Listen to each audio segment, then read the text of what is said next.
Mitra Theo Center, pertanyaan yang terakhir, diskusi kita yang terakhir dengan Pak Nur adalah fase-fase di mana eh, kita mendapatkan produk yang membuat istilahnya booming ya.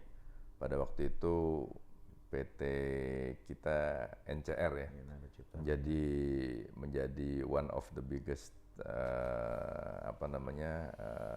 animasi Islami ya, animasi Islami anak-anak pada tahun 1900-an ya. Itu 2000, 2000 sorry kalau 2000 2005 kali. Iya 2003, 2004 2003 2004 ya itu. Nah, itu gimana tuh kemarin ya kita bisa jadi masuk animasi tuh? Iya. Jadi ini setelah kita mengalami fase emas dengan Harun Yahya ya, seri Harun Yahya tepatnya kita sebut. Saya sebut seri Harun Yahya. Bahwa lepas dari bahwa Harun Yahya sekarang ini menjadi nama yang tidak populer ya, jadi tidak populer, terutama terkait dengan kasus-kasus yang kemudian kriminal diposisikan sebagai kasus kriminal di Turki sana ya. Tapi kita juga tetap masih objektif bahwa ada konten-konten beliau itu yang memang memberikan sebuah pencerahan tersendiri ya, terutama terkait dengan fokus beliau adalah memberikan bukan hanya informasi tapi juga pemahaman bahwa di balik semua kehebatan penciptaan ini ada Allah Subhanahu wa taala yang maha hebat, yang maha menciptakan, kira-kira begitu. Dan sekaligus menepis teori yang mengarah kepada ateisme ya. Nah, kira-kira itu Harun Yahya. Dan Harun Yahya itu betul-betul sangat baru ya, dan sangat disambut dengan istilahnya dengan gegap gempita ya dari seluruh kalangan. Itu saya juga amazing juga ya, nggak nyangka gitu Pak Ud. Ingat nggak Pak Ud, kalau kita memprediksi cuma jualan sebulan itu setahun itu jualan cuma 5.000, ingat nggak?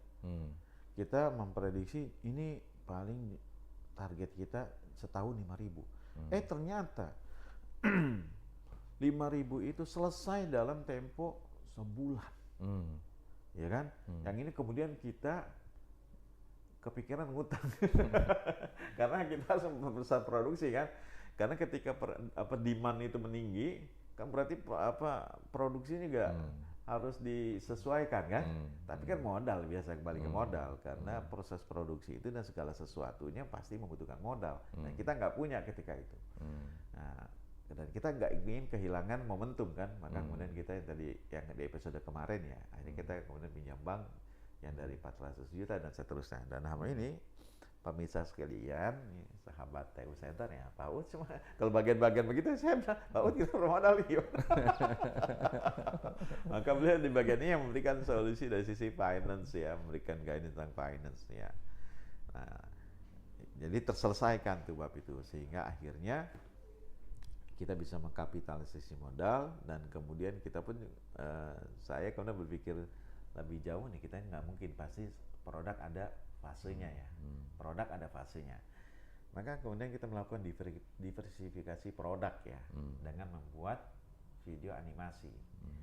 Nah, animasi itu ketika saya betul-betul menyadari bahwa konten Harun Yahya ini bukan untuk anak-anak ya.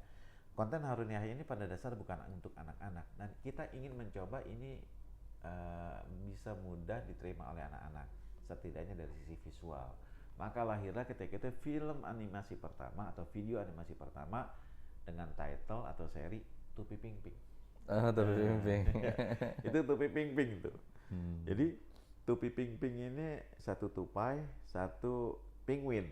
Ya, satu tupai, satu penguin. Nah, makanya berduet untuk menjelaskan tentang konten Harun Yahya itu dalam gaya anak-anak. Ya, maka kita pilih tupai, kita pilih penguin ya. Kita anggap satu mewakili kecerdasan, tupai itu kecerdikan. Nah, adapun penguin ya mewakili kepolosan, ya, sekaligus juga kejujuran. Jadi kalau orang nggak tahu bilang aja nggak tahu. Walaupun ping-ping ini nggak taunya agak songong juga. Nah kemudian di sini kita bikin tuh produksi. Dan alhamdulillah juga mendapatkan respon yang bagus. Karena memang Pak Ud, ketika kita bikin itu kan anak-anak kita masih pada kecil-kecil ya. Kita juga kan ada kegelisahan atas anak-anak kita. Kira-kira anak-anak kita ini mengkonsumsi apa buat mereka. Kita serahkan mereka dengan tayangan televisi yang ada ketika itu, kok kayaknya kita ini nggak firm gitu ya. Kita nggak yakin akan mendapatkan tayangan yang bagus. Maka akhirnya saya ketika itu dilatari hal itu, berperan juga sebagai seorang ayah, sebagai orang tua nih, ya, saya memiliki terpanggil memiliki tanggung jawab memberikan sebuah alternatif ya. Saya nggak mau sombong, wah kita harus mengganti, enggak. Tapi kita memberikan alternatif tontonan kepada anak-anak. Maka lahirlah tuh Ping-Ping.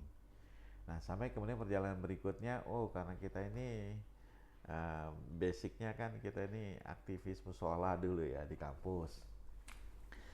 Apa ya kira-kira nih kalau bukan cuma sisi tentang sains saja mau kita kasih, tapi gak sisi yang lain. Maka kemudian kita buat video anak-anak konten Islam yang dengan tokohnya Syamil Dodo. Ya, jadi Syamil Dodo ini sebenarnya berproses juga tuh Syamil Dodo. Awalnya bintangnya tuh Syamil sebenarnya sama kakaknya Nadia. Ada si Dodo. Yang dua si Dodo ini sampai edisi yang terakhir itu tidak jelas asal usulnya. Maksudnya Dodo ini apanya Syamil sih? Gitu. Itu sebenarnya yang masih rahasia, pemirsa sekalian. Sampai sekarang. Sampai sekarang. Sampai nggak dibikin produksinya juga. Itu masih tersisakan sebagai sebuah pertanyaan. Dodo ini siapanya Syamil sih? Gitu. Terus satu hal juga, Dodo ini ayahnya mana?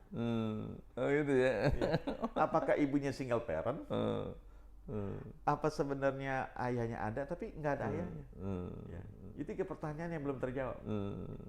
Nanti harus dibikin di episode berikutnya. Banyak pemirsa belum tahu, Dodo itu bapaknya siapa, ayahnya. Kalau Syamil ada ayahnya, ibunya juga ada, anak kakaknya juga ada, Nadia. Tapi Dodo nggak tahu ayahnya.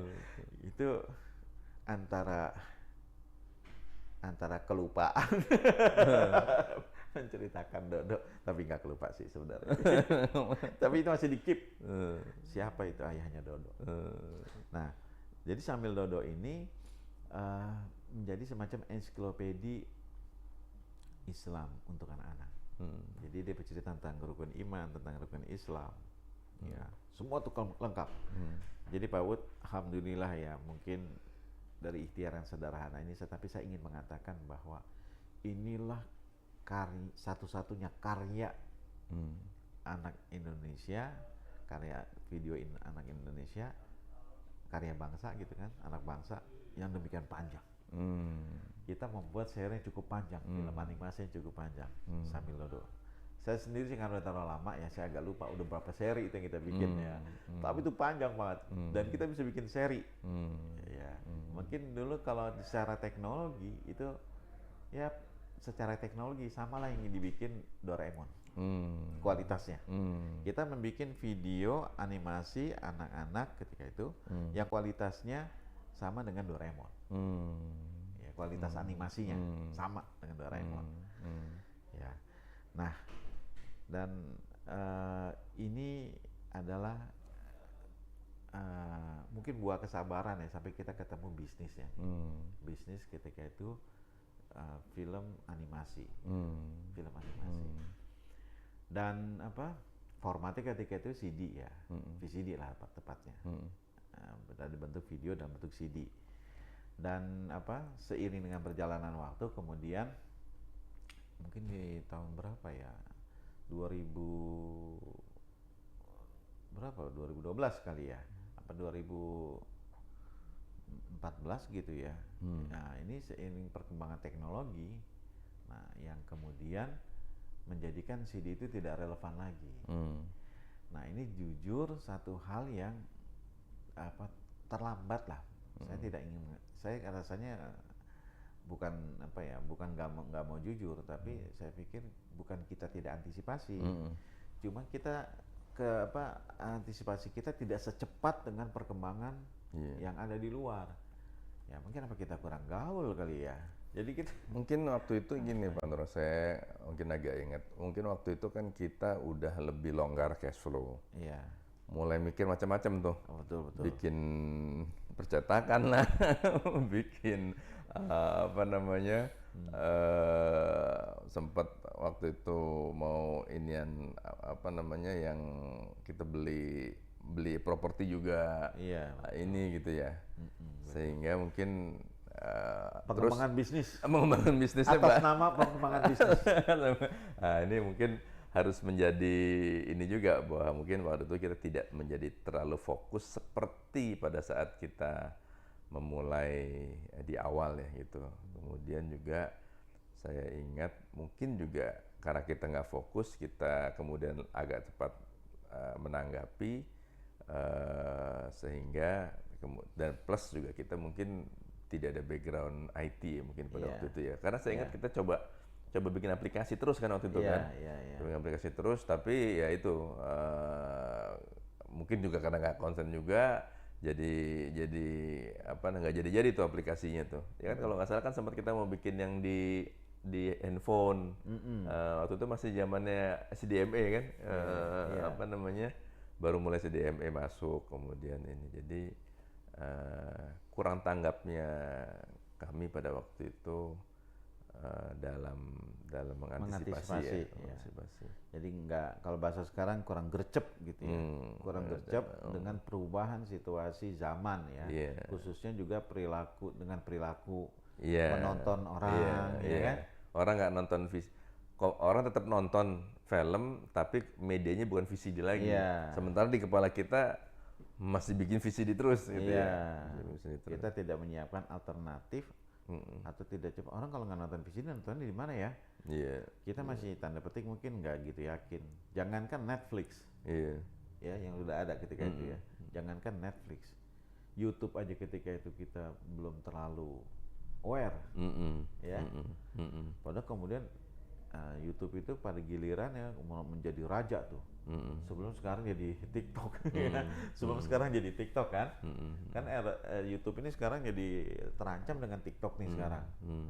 Tapi ketika itu YouTube aja kita agak kurang aware gitu. Dan kita kalah cepat dengan orang-orang ya, entah karena semangat dakwah atau semangat apa ya itu. Dia ngupload duluan aja pokoknya. Iya. Karena jadinya jadi tanda kutip milik semua orang ya waktu itu ya. Jadi Mudah-mudahan jadi bagian amal soleh kita. Nah, itu dia. Jadi produk kita ini diupload duluan oleh orang lain, dan itu bukan 1-2 orang. Saya ingat betul ketika kita mulai agak mau serius ya menangani tayangan di kanal YouTube ini. Saya ingat betul itu ada akun tayangan kita 500.000. Nah, orang setiap hari kita ngelaporin 5.000 akun. Itu ya. 5.000 akun. Jadi ketika itu kami membentuk tim cyber. Tim cyber, apa tidak secanggih ini Polri ya. Kita bentuk tim cyber yang kira-kira tugas ngelaporin ke Google ya sebagai pemilik YouTube untuk istilahnya men-take down ya. Men-take down channel-channel yang mengupload video-video kita itu. Kita tiap hari hampir ngelaporin 5.000 akun itu. Ya. Namun yang tenaga kita kepayahan juga karena hari ini kita hapus, muncul lagi. besoknya muncul lagi. Sehingga mungkin Google juga bosan juga kali ya, nggak selesai-selesai nih. Ya, malah di antara yang upload itu ada yang ngelaporin balik kita lagi. Gitu. Padahal kita yang punya, kita dilaporin balik, dia nggak terima akunnya itu di take down. Ya, dia ngelaporin balik kita malah. Ya, dianggap kita yang melakukan tindakan nggak benar, orang bukan punya kamu kok, kira-kira begitu ya. Nah, ini jadi ruwet urusannya ya. Dan tapi keruwetan ini sekali lagi memang terlambatnya kita dalam mengantisipasi perubahan yang terjadi. Kita juga nggak menguasai regulasinya, nggak menguasai jalur kemana ini harus diurus dan seterusnya. Sehingga akhirnya memang sejak tahun berapa itu ya? 2006 2014 malah kali Pak Ud ya. 2014 ini ya penjualan VCD itu perlahan juga makin meredup. Sampai kemudian sudah tidak, ya zaman udah berubah, udah nggak ada VCD, udah barang antik kali sekarang juga. Udah player juga udah nggak ada kan. Semua udah digital semua. Ya semua orang digital, platform juga platform digital. Nah ini yang yang menyebabkan kita belum ketemu lagi bentuk bisnis dari konten ini. Baik, jadi ini cerita siklus yang lengkap dari mulai membangun 2-3 orang, kemudian sampai 150 orang. Agen kita waktu itu Seluruh Indonesia, seluruh Indonesia ya, itu punya 5 cabang. Ini kemudian dengan teknologi, dengan media, berubah perilaku penonton masyarakat, sampai kemudian akhirnya bisnis VCD ini menjadi tutup lah gitu. PT-nya masih ada, kami tetap berusaha dalam bidang yang lain, tapi bisnis animasi VCD ini kemudian kita putuskan kita tutup, dan tergantikan oleh ini yang lain gitu. Sampai nanti kita menemukan lagi format jualan lagi dalam format yang baru Pak Ud. Ya, format era digital sekarang kan, era digital sekarang ini, sampai saya bisa menemukan kembali format jualannya. Ya. Kalau kelihatan sekarang udah mulai agak kebayang-bayang sih kelihatannya. Jadi tunggu aja. Jadi kreativitas Pak Nur Malik rupanya walaupun udah di atas 50 ya, nggak pernah berhenti. Jadi dan itulah memang satu karakteristik dari pengusaha, kita harus selalu survive. Pasti ada gagalnya, boleh dibilang banyak kan gagalnya, tapi keberhasilan 1 atau 2 itu bisa menutupi kegagalan-kegagalan yang kita hadapi. Baik, terima kasih.